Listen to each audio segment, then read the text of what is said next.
The BMW i3s, the new sporty version of the electric vehicle, today in our full review.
The i3s also features this new sportier front. You see stronger bumpers in the lower part to have a bigger stance on the road already from the decor or bumper elements. And the lights, the headlights, now, no matter if you got the i3 normal facelift or the i3s, always come in the full LED spec now. By the way, the turning indicators also come with LED technology now. So 4 meters or 13'1" is the total length of the i3. That hasn't changed, of course. The i3s package, well, it's almost 4,000 euros extra in price. What else do you get?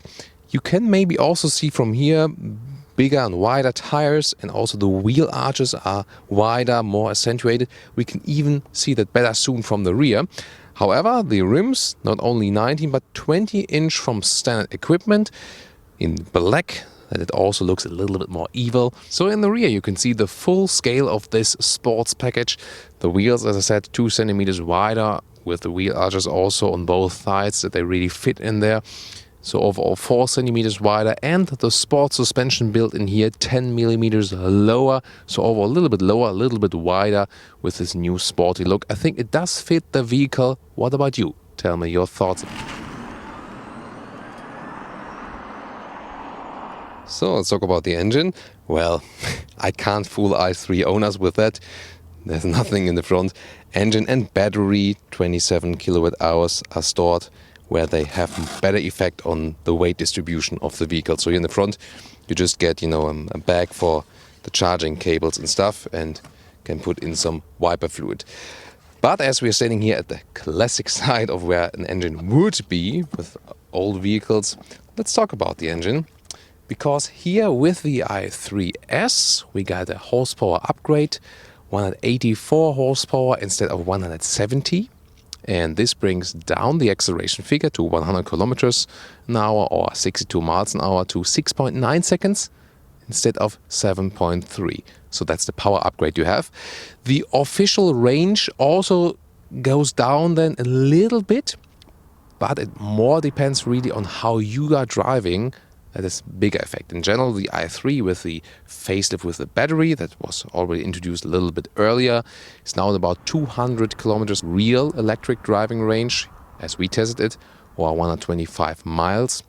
And then you can also have still the range extender also for the i3s, this 0.6 liter displacement, well, basically a motorcycle engine. This one brings another 9 liter fuel tank and can bring somewhere 150 kilometers of additional range.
Then here, getting inside, well, it's pretty easy, especially when both doors are opened, and it's a small vehicle, but it has a lot of room. So I'm 1.86 m or 6'1", still leaves some headroom there. And then you got this lounge atmosphere, which is famous for the i3. It's so great.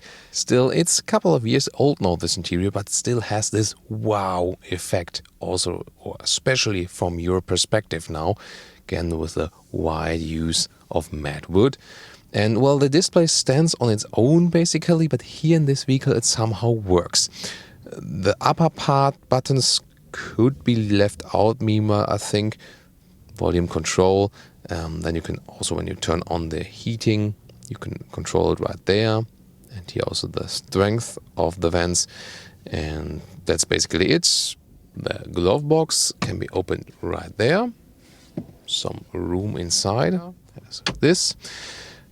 And here you put in the gears, put it forward to drive mode, backwards to reverse. It's easy, or the P button. There was an M5 in the rear view camera. Yeah, talking about the rear view camera, very nice resolution right there. You can very well see that. So the armrest here, you can fold it up.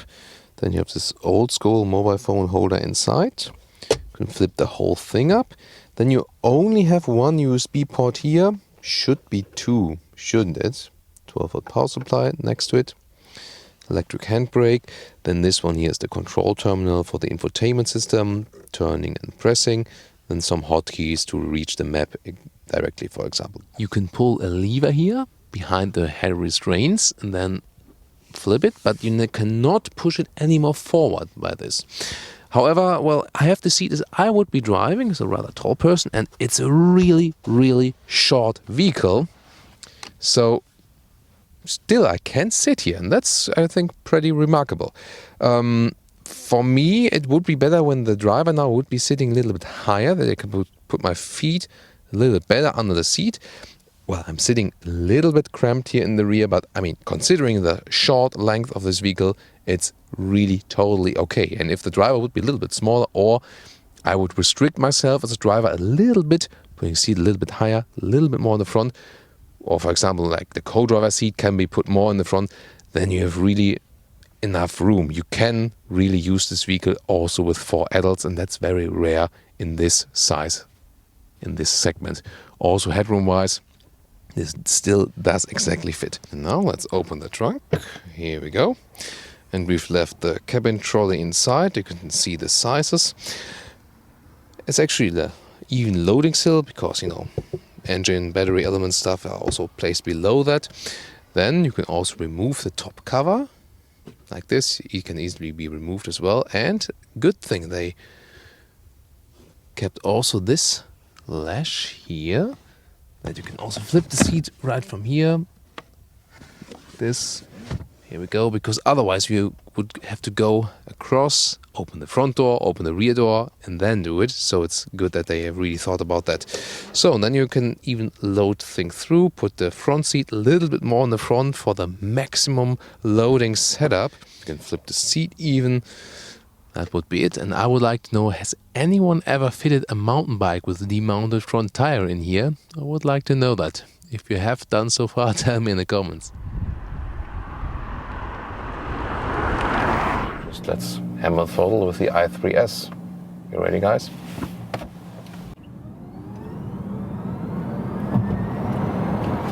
That was 75 already. Wow. Nice. And for those very small roads, this vehicle is very suitable. For example, here, this guy decided to block the road a little bit with his big SUV. That was close. But with an i3, you still fit through. So that's really the life situations, and you don't get any sweat by that. Here, a good test also now on bumpy roads. And yeah, you do feel that the suspension is somewhat stiffer. However, the base setup of the BMW i3 is already stiff and sporty. Here, always when you get through to some intersections, you just lift the throttle and let the car recuperate. There's also this regenerative braking, reduces the speed automatically. And only if you need a real hard braking process, then you would use the brake. Or for example, here, if I want to come to a full stop, really check the situation, then that's fine. So the car really behaves very well on those twisty roads. Wow. Natural steering feeling, not too progressive, but very well to control. Stays so upright, doesn't tilt at all. Really a lot of fun to ride. The roads are sometimes a little bit rough. You can still withstand that, so it's not that you would get any lower back pain or something. So it is still suitable for everyday driving.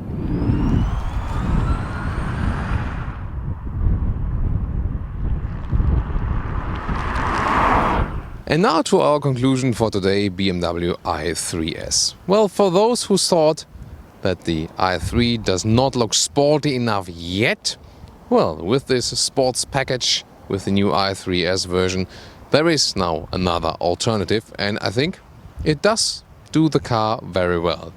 I can still live very well without with the base i3, but I think I also find a lot of good choices here for design with the i3. So what's your opinion on that?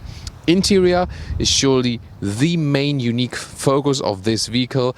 It has a modern layout on the interior, not as the standard as the past vehicles.